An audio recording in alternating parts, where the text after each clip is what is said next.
Welcome, everybody, to the GameThinkTalk show. I am Matthew Fave, and I'm joined by... Matthew Hayes. That's right. Man, that threw me off. I'm just used to being American, Matt. That's right. Sorry, I thought you're rising so high in the ranks of the gaming industry through hard work, clawing and digging. Some people dig down. You dig up because you're breaking through that crusty ceiling. Gross. Yeah, sure. That's how much you're like the guy in Shawshank Redemption, climbing through the sewer and getting to those game codes on the other side. It's funny how often the industry feels like that sometimes. That's right. But sometimes it's a good thing. Like, for example, you were flying out to L.A., was it? Yeah, like a star. That's right. What time in the morning did you fly out to L.A.? Yeah, I woke up at like 3:30. Yeah. To leave by when the like stars 10 were till out. 4. Yeah. Oh no, my it was still God. pitch dark outside. Did any part of you think, I'll just stay up? I'm not going to sleep. I'll just stay up and go do this.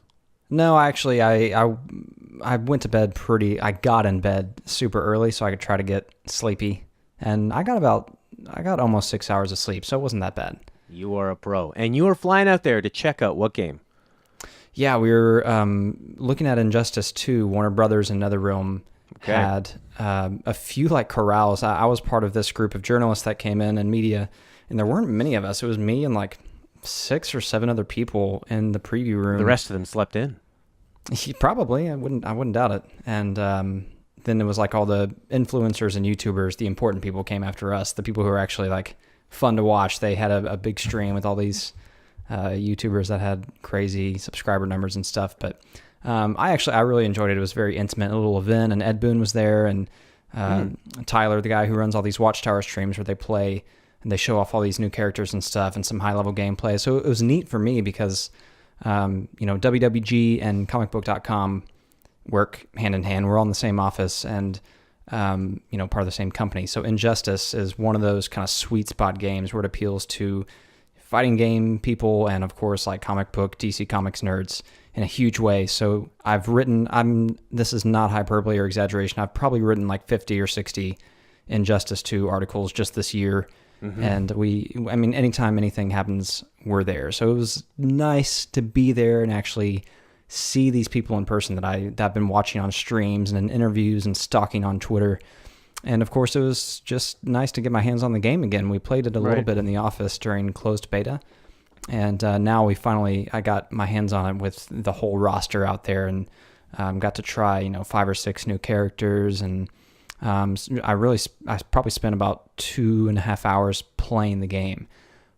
So that was really, really nice, and checked out the mobile version. Had a good chat with Ed Boon and Tyler, and it was good. It was a nice little compact event. It was just a one-day thing. I flew out, did the thing, and flew right back the next morning. So it was exhausting, but it was really, really good. And Injustice 2, I think it might be the biggest fighting game launch of the year, unless Nintendo just like surprises everybody with a Smash Brothers Switch version that's going to be out by 2017 or something like that. I think Injustice 2 is probably going to be the biggest fighting game of the year. It's pretty nuts what they've done with it. Wow. So what is bringing you the nuts quality of it? Is it bigger, better, bolder? I mean, what was the biggest takeaway of what they're doing now with Injustice 2? Honestly, it just seems like the most comprehensive and expansive superhero game. What has boggled my mind. You and I have never really talked about comics before in all of our nerdy discussions, and that's because I haven't been like a big comics guy. I didn't read a lot of Marvel or DC growing up. I watched whatever cartoon was on Saturday morning. I watched a lot of Justice League and stuff like that, but that was pretty much the extent of my exposure to the DC Comics world. So I came into Injustice 2 as kind of a noob to this world, and it's been incredible through watching these trailers, through even listening to just like the intro dialogue from when one character is about to fight another one, the amount of truly deep, obscure lore that they have dipped into with these interactions between characters before they fight, when they have these clash moments where you do this like special kind of defend against an attack, and they like butt heads and they exchange these little one-liners, and then there's kind of like a gambling thing to see which person overpowers the other. There's so much interaction and lore and so many tips of the hat to these events that have happened in multiple timelines across the DC Comics multiverse, which is almost complex to the point of being convoluted. There's just so many different storylines for every hero, and it's been blowing my mind how many of these stories that they touch on in the designs of these characters and in the way that they express themselves and interact with each other. So for DC Comics fans, I think this is going to be just an incredible showcase of just lore and knowledge, and getting to see so many of your favorite superheroes and villains getting mashed up in ways that you've never seen before, and it still kind of makes sense within this totally new, epic, dark story that they're telling through the campaign. And they're going all out. I mean, everything about this game is all out. I mean, the super finishing moves are incredibly cinematic, and they weave in seamlessly to the gameplay. The move sets for each character totally takes advantage of every power that they're known for and maybe not known for. All the move sets and combos look unique and flashy and cool. I'm a huge fighting game guy, and it's just a very solid fighting game. You do have very simple, like 2-button input, 3 and 4 hit combos, but then it gets really deep with, using your meter to enhance certain moves and link combos and juggle. And, it's everything. It's a great fighting game, and it's a great DC superhero game, and it has an incredible story. And then, after you're done with the campaign, they have this multiverse mode where they come up with all these crazy individual mix-ups that are like 3 or 4 fights long with these little mini stories and scenarios, and those come and go for limited times, and they'll have special holiday multiverse events, and you get unique gear. The gear system, how big of a nerd I am for like grinding and leveling up and getting new loot. That's a huge focus in this game. Okay. Leveling up and getting new gear and armor for your characters that augment them. And comprehensive is just if I had to choose like one word to describe this game, it would probably be comprehensive. It's everything that DC Comics fans and like hardcore fighting game fans are really, really wanting. And they took their time and they made it right. It's going to be a big deal. So it sounds like the passion is there, the lore is there. If only the movies could get these kind of glowing reviews, man. But could we talk a little bit more about sort of the gameplay and the controls? I haven't played this franchise yet, so could you break down, is this set up like Mortal Kombat type controls, closer to Street Fighter? You were saying 2-button input before. Yes, I mean, there's actually 3 attack buttons and then like a special button. So like X, square, and triangle, or A, X, and Y, respectively. Those are your like 3 main attack buttons, and you'll be punching those in succession for different combos. And combos are never more than like 4 button inputs. It's always like square, triangle, X, and those are your basic kind of bread and butter combos for each character. And they're different. They're not every single character is going to have a square, triangle, X combo. So I mean, they change it up enough where you have to learn each character individually, but it's totally button masher friendly. You can go in there and just smash stuff, and you're going to do cool looking moves and combos and specials.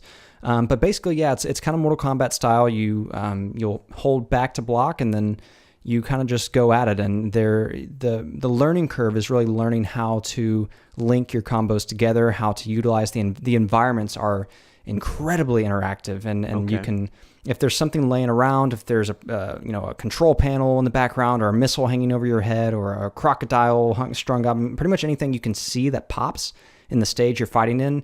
If you're directly in front of it, you can tap the R1 button and you'll interact with it some way. You might grab it and throw it at your opponent. You could, if there's a truck behind you, you might grab that truck and sling it at your opponent. Or there are also like these incredibly cinematic and brutal stage transitions where, kind of more Mortal Kombat style, you'll knock your opponent into something that triggers this kind of shortcut scene where you will go into a different area of the map. So it's basically, other than that, a pretty straightforward fighting game. And of course, you have a super meter, which you can use to enhance certain parts of your combos, certain moves that'll make them stronger, or add, you might have a 3-hit combo that ends with an uppercut. But if you do that same 3-hit combo and then use a meter burn, you can knock off a chunk of your special meter, and it'll end with an uppercut that actually sends them into the air. So then as they fall back down, you can initiate another little air juggle. So it's managing your meter to enhance certain moves, to give you openings, or saving up your meter to use your explosive like super move that does a ton of damage and looks really cool. So yeah, it's a very balanced, straightforward fighting game with simple tweaks and innovations that makes it unique and it's its own thing. People who played the original Injustice Gods Among Us will feel very much at home, but there's enough that they do differently, not the least of which is the gear system that really changes up things in a big way. All right, and that is due out May 16th on PS4 and Xbox One, and the mobile version comes out May 11th for free, and it's actually good. I Really? spent a lot of hands-on time with that. So it's obviously simplistic because they're taking into account people who are going to have phones and tablets with 0 buttons, so it's all swiping and tapping gameplay, but they managed to make it engaging and fun, and it looks really, really good. They used the same character models as the console version and then worked from there, as opposed to the other way. Instead of like starting with really simplistic, right, phone graphics and then trying to make them look good, they went the other way around and started with the console quality character models and then just optimized for mobile platforms, and it looks really great. And I had a lot of fun playing it. Move over Infinity Blade. Sounds pretty good. What was Ed Boon thinking about it? Was he pretty hyped? Ed Boon has been so stoic and quiet about. I was trying to get any kind of spoiler out of him, but I was. Tom Taylor, this comics writer, has been writing these prequel comics, these Injustice 2 comics leading up to the release, and they've been brutal. I mean, minor spoiler alert, but like Batman goes on a double machine gun killing spree, which is like totally. I mean, there's some things happening in the background that I won't give away, but they've been just really. And the original Injustice. Starts off, this isn't a spoiler because this happens within 5 minutes, starts off with Superman slaughtering Joker. Like he punches a hole through his chest and from the sound effects like rips out his spine or something. Like, and several big name superheroes, that's for real, big name superheroes die in the game. And so I was asking Ed Boon, I was like, dude, I'm a little nervous about story mode. Can you tell us, is this going to be a Quentin Tarantino film? Like, are there any superheroes that we don't need to get too attached to? And he basically said that it was kind of a Game of Thrones vibe. He was like, there's nobody sacred. Like, wow. Anybody can be offed, and some very big things happen in the campaign. So it's gonna be a roller coaster for DC Comics fans. Oof, sounds great. All right, let's move on to the other end of the spectrum. I was playing a game called Seedship. Matt, do you play text adventures at all?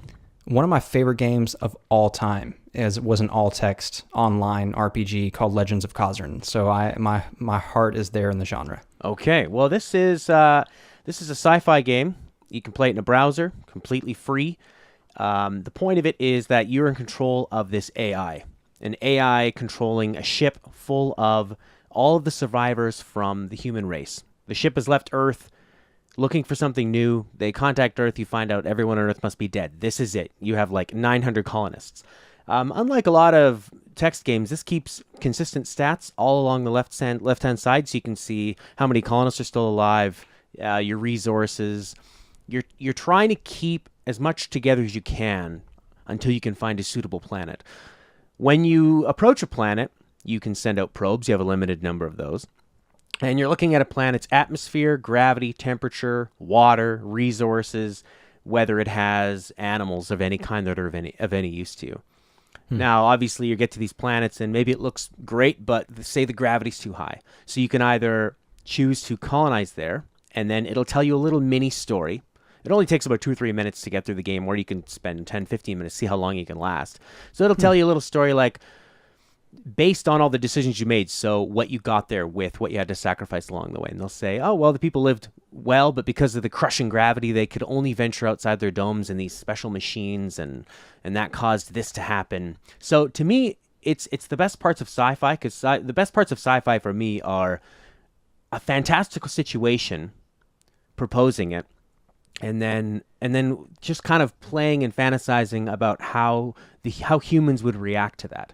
So one of the questions you might have asked you is that the AI says that we detect an asteroid on a collision course. You have to maneuver the ship in a way, but one part of the ship is going to get hit. Do you want to sacrifice life support? Do you want to sacrifice all of the technology, like the database of that? Do you want to sacrifice culture? So I sacrificed culture, and I lost You animal. Yeah, I turned into a robot. So I sacrificed every bit of art and literature and poetry and everything. You would. You would. Yeah. So and then I thought, well, I guess we'll come up with new culture. But I thought it might be better to have the technology to survive on a rough planet, and not just have poems to read or something. Sure. But if you can last long enough, you can upgrade other parts of your ship, so you can have. But again, they make you choose. Do you want to upgrade your ability to look for a good environment, blah, blah, blah, and all this kind of stuff. And there must be dozens and dozens and dozens of endings. I'm not sure how many there are. Unfortunately, when I was looking for some screenshots of this, people are just posting all the planets they've landed on and like totally spoiling a lot of them. So if you're interested in this, people out there, I'd say look out for that. But it's a fascinating game. It only takes a few minutes to play. It's totally free. It's in the browser. I found it. So you can wrap up like an entire story in 10 minutes? Oh, less than. You could just Oh. click through the intro real quick and just kind of go click, click, click, answer a few questions, dodge an asteroid, just settle on the first planet. It's probably going to be terrible. You might end up with one situation where, because you sacrificed, like I sacrificed the culture, right? And what happened was that people didn't understand kind of philosophy and society, but it was a resource-heavy planet. So the wealthy class took over and ruled everyone viciously and brutally. Okay. But, one of the interesting things about it is that I've been thinking about this game for a couple days after playing it, and I thought, originally, gotta save the people, have to have all the colonists. But then I thought, wouldn't it be more valuable if I sacrificed almost all of the people and we only had 2, say? It'd be fun to be that guy. And although, then you'd have to. Yeah. So originally I was like, yeah, you're right. Oh, wait. I was like, yeah, anyways. But if you could save that culture and technology, then, who cares about the first ancestors? Although, then you kind of have another question. It's about the DNA pool, and I just think it's some of the best parts of science fiction.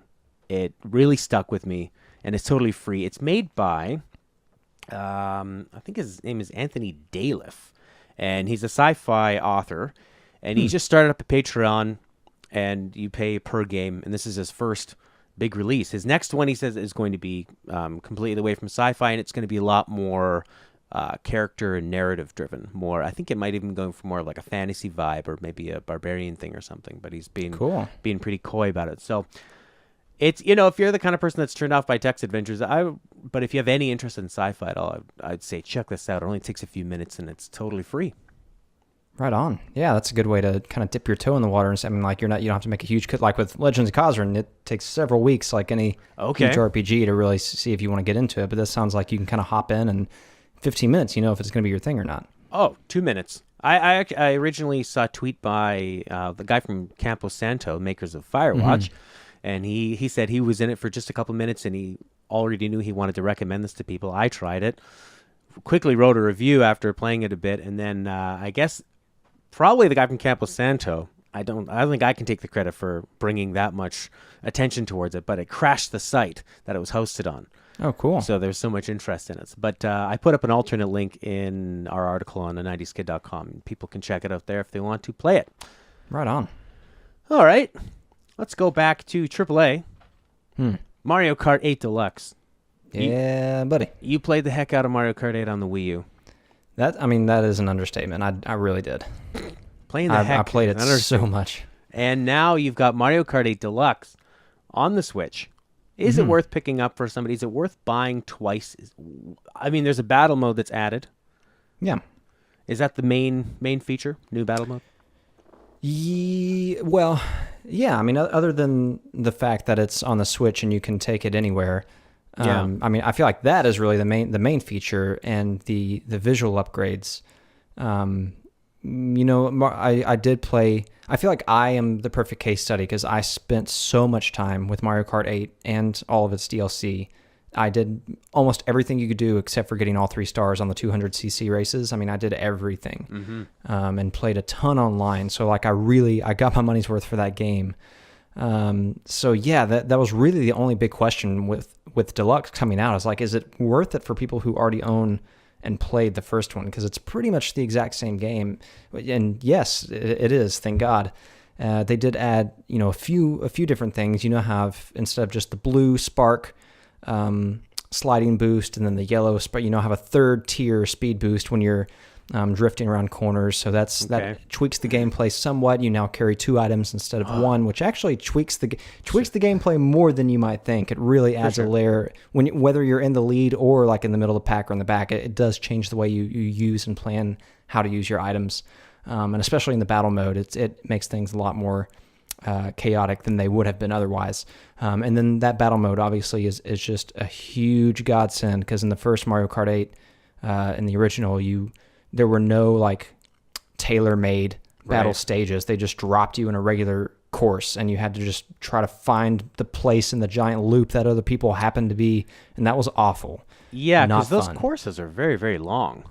Yes, they are, and that was just lazy. That was uncharacteristically lazy of Nintendo. I'm surprised that they shipped the game with. I mean, I would have rather just left it out. Mm-hmm. There was no point in that battle mode.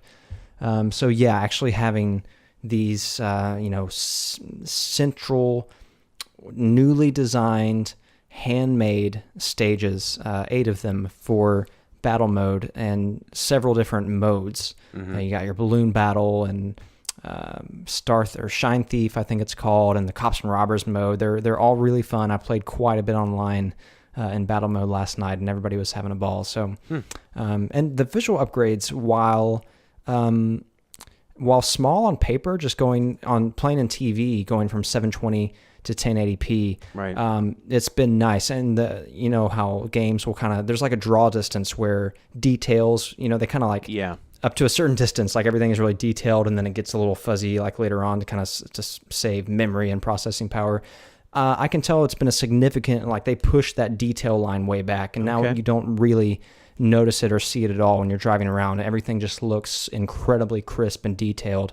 I've had like stoner moments where I'm just like watching replays in slow-mo and just like looking at the gritty detail in the asphalt beneath my tires. And when you're in anti-grav mode, like the blue light from your kind of sideways tires, how that'll shine down into the asphalt and the people around you. Just all these little graphical details that you can totally get lost in. Yeah, which you don't necessarily need to do in a racing game where everything is whizzing past you. Right, exactly. I mean, that's just, like I said, the battle mode in the original game was uncharacteristically lazy and shocking in light of how detailed and how lovingly crafted every other detail of the game was, and now is in much greater visual fidelity and quality. And it's one of those games that really boggles your mind playing it portably on the Switch's screen, because in handheld mode, it outputs at 720p, which is the native resolution of the handheld itself, and everything just looks, it's total 100% image quality parity going from TV to handheld mode, and seeing it run at 60 frames per second looking that good, it really blows your mind. Like you have that feeling almost constantly of, how is this happening on this tiny little tablet? I have no idea how this is possible. And you know what has surprised me? Perhaps the biggest surprise and the most unexpected feature of this game that has really pleased me is the HD Rumble. Okay, they did a great job with HD Rumble. It's nice. There's when you're holding the accelerate button before the green light, to get your boost, and you're kind of just sitting there peeling out on the ground. Right. And your controllers, it really feels like ice cubes. Really, exactly. There's a fantastic like tactile, like rolling. I don't know. It's just that. I don't know. As you watch your tires dig into the ground, it almost feels like rubber scraping into asphalt. That kind of they communicated that very well. Wow. And it feels differently from when you're in like a little motorcycle or like a big ATV kind of thing. Like it feels bigger and like a deeper, more shakier rumble when you're in a bigger vehicle. So, and then of course when you're shooting items and collecting coins and drifting, HD Rumble is employed in a really intelligent and engaging way. I thought they did a great job with that. Mario Kart Deluxe 8. Who's been... hey, I wanted to ask you, what's your go-to vehicle? I don't know the name of it, but it looks almost like an F1 car, or F1, is that right? It's like this really sharp, angled, racing-looking car. It's got like a pointy nose and then like the two kind of slightly bulbous headlights on either side, and got the spoiler in the back.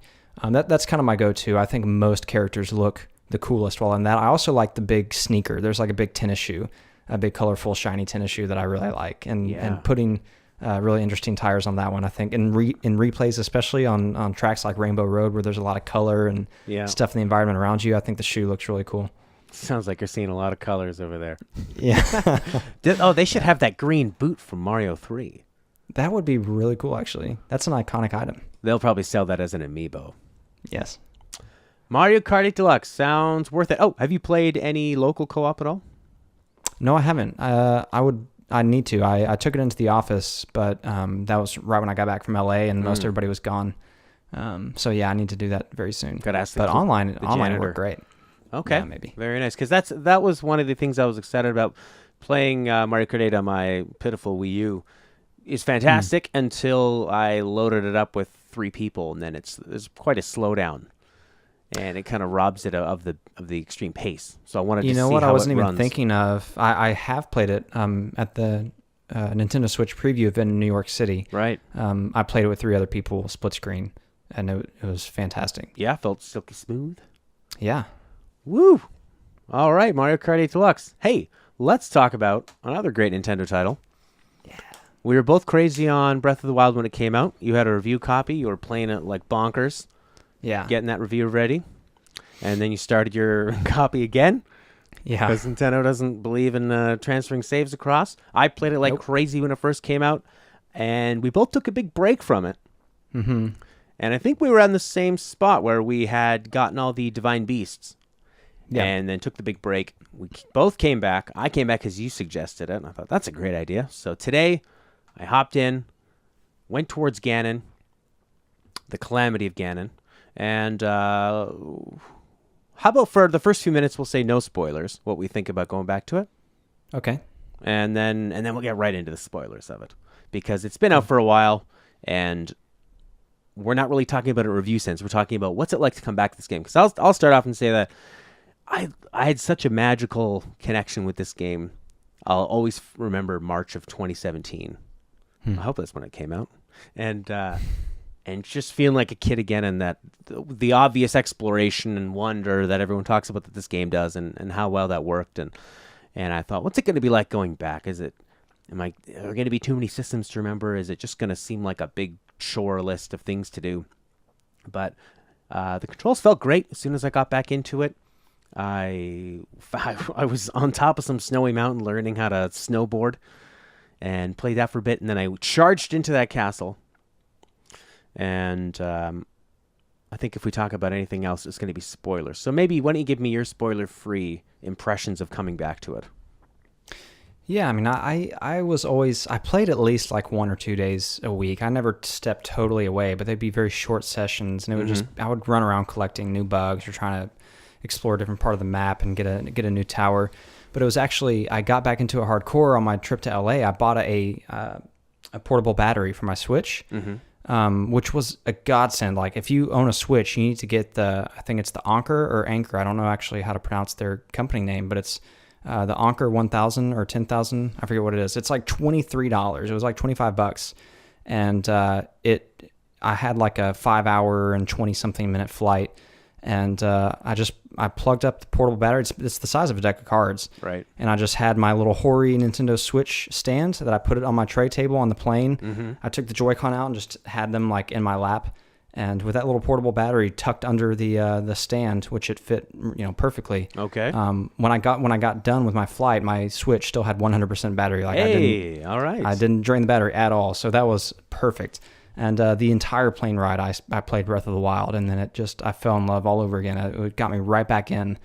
So that's how I got back into it, and it was just as sweet. And I had so many surprises during that plane ride. I fought my first Stone Talus. I bought a house in Hateno Village, and have been finding different ways to add new things to my house, new weapon display plaques and shield display plaques. And I've got my coolest looking great swords and guardian shields and all probably my rare stuff is hanging up in there, making my house look cool. And I was really just kind of stretching out a little bit and doing a lot of the side quest type stuff that I hadn't had the time to pay attention to. And it was great. I got hooked just from that. And then last night, kind of like you, I was like, well, I have all 4 divine beasts taken care of. I haven't done everything that I want to do, but I think I want to go in and fight Ganon and just see how that ends up and how the story resolves initially.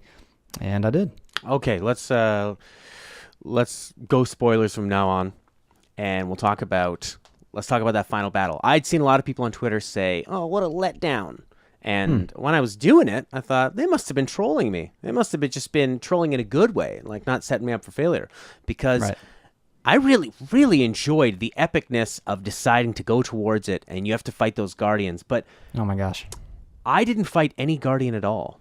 I hid and I stealthed and I used the gale, and I was all about just breaking that laser contact, and I haven't upgraded my stamina once. And I felt that was exactly how Link should be doing it, using all the tricks of the trade, being smart, kind of Metal Gear Soliding my way through. And then the score that plays, that takes themes from the first Zelda and then kind of tacks on a bit of the Zelda 2 temple theme and then kind of a bit of original of its own, was super epic, very rousing. And by the time you finally get up there and all the 4 divine beasts, just like Majora's Mask, the giants all get together, blast this thing down halfway, which is a cool way to do it so that you could go in and fight them full blown. I thought I actually really liked Ganon's look. When you first fall down and you go to battle him, I thought, oh, this feels so much like Dark Souls, especially when he's climbing up on the walls and the big attacks. Yeah. I wasn't a big fan of the golden armor stage he does, where you have to use the Fury or there was only like one other way where you can actually kind of break that guard. I thought that was sort of I felt like I spent a lot of time waiting to charge those powers up so I could actually attack him. You have to repel his when he shoots his blue beam at you. Kind of like if you fight a guardian, the most effective way to take a guardian down is to perfect guard with your shield their blue beam, so it repels it back at them. Yeah.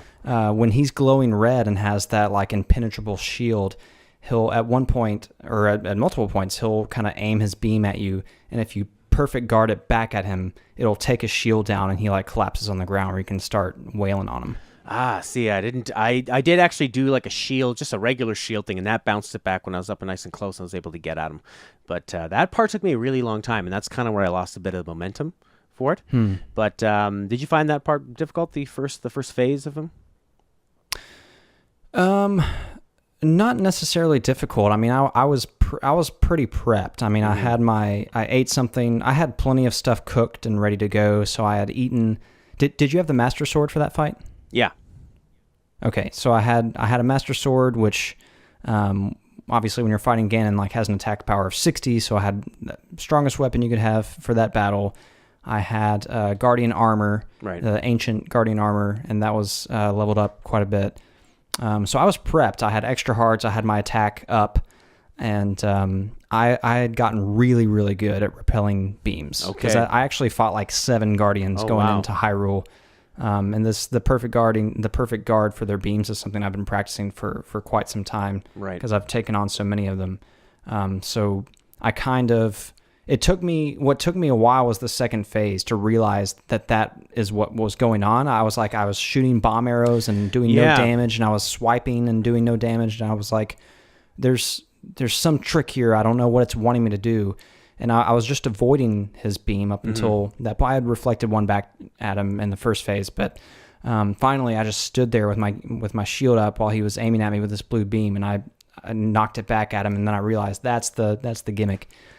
So it clicked quite easily after that. I did have to eat a couple restorative things at a couple different points during the fight, but his design was awesome. The whole like kind of arachnid inspired, like kind of like scorpion, spider, like huge monstrosity. It was very Dark Souls. Like you said, it was this kind of gross, just like evilness growing out in every which way. That's why I love that it wasn't limited by just a couple limbs or that it was humanoid.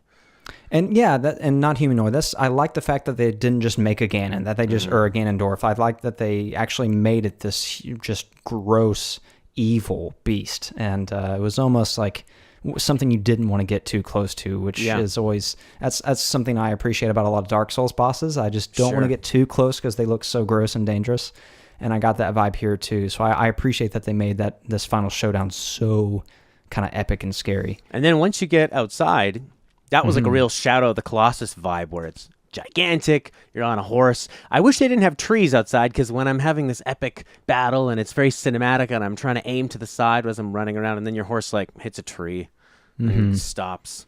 And I took like the lamest horse, Conan O'Brien. He only had two like stars. Oh, that was tough. Yeah, I did not like that if you have a horse tamed, that they just used that. I don't know what happens if you've never tamed a horse.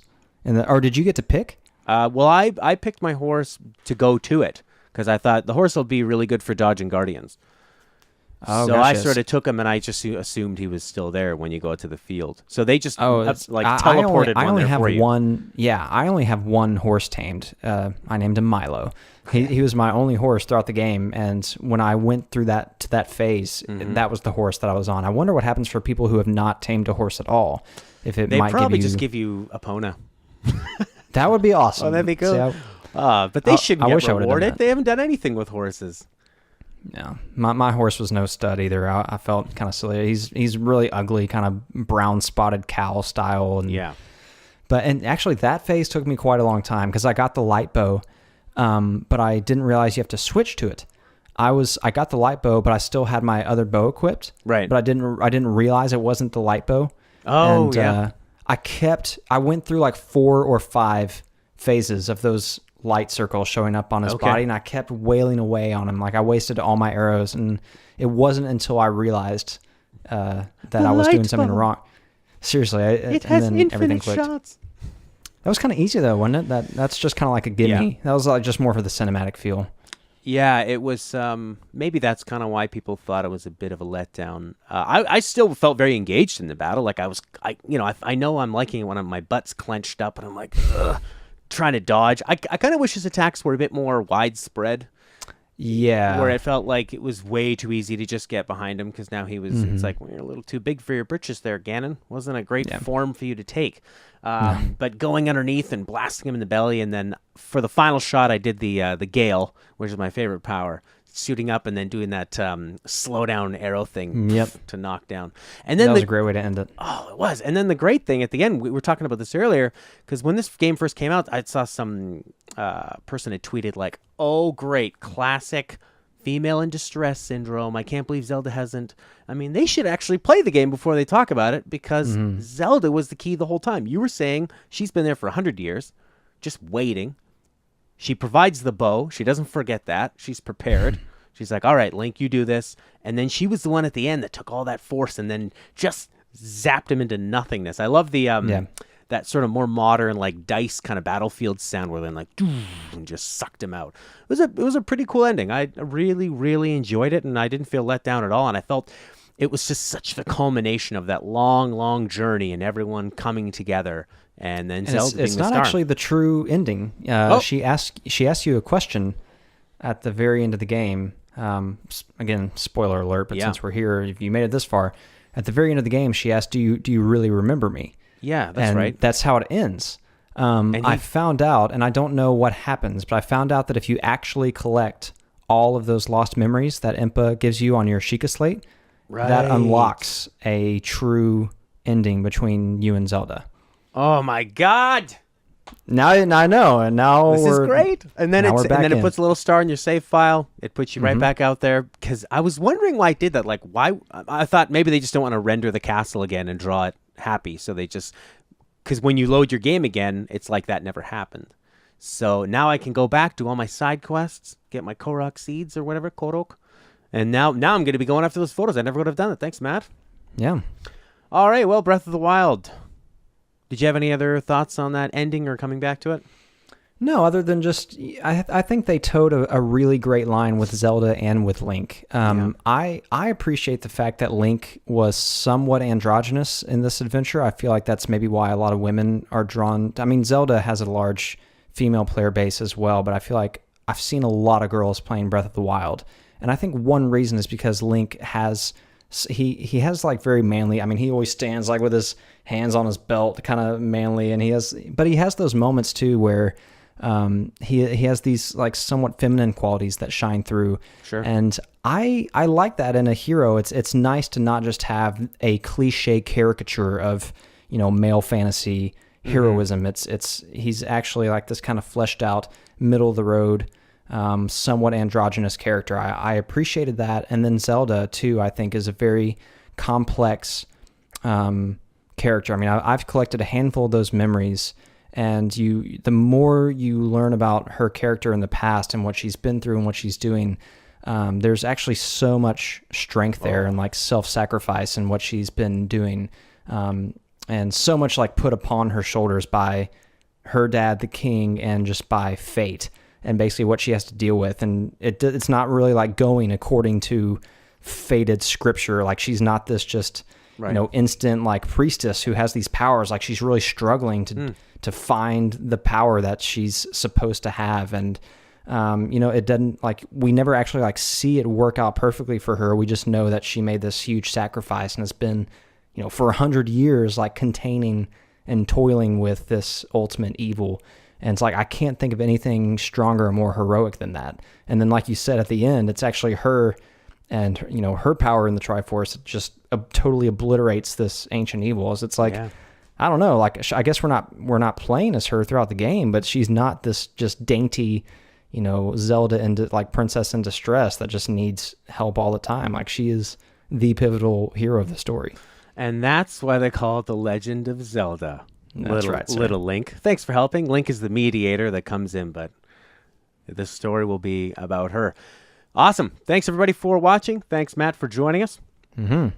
And you can find my stuff at a90skid.com and on Twitter, GameThinkTalk. And Matt, where can they find your great words? Finding my words at wwg.com Monday through Friday, and on Twitter at MatthewFace. All right. Thanks, everybody, for watching. Bye for now.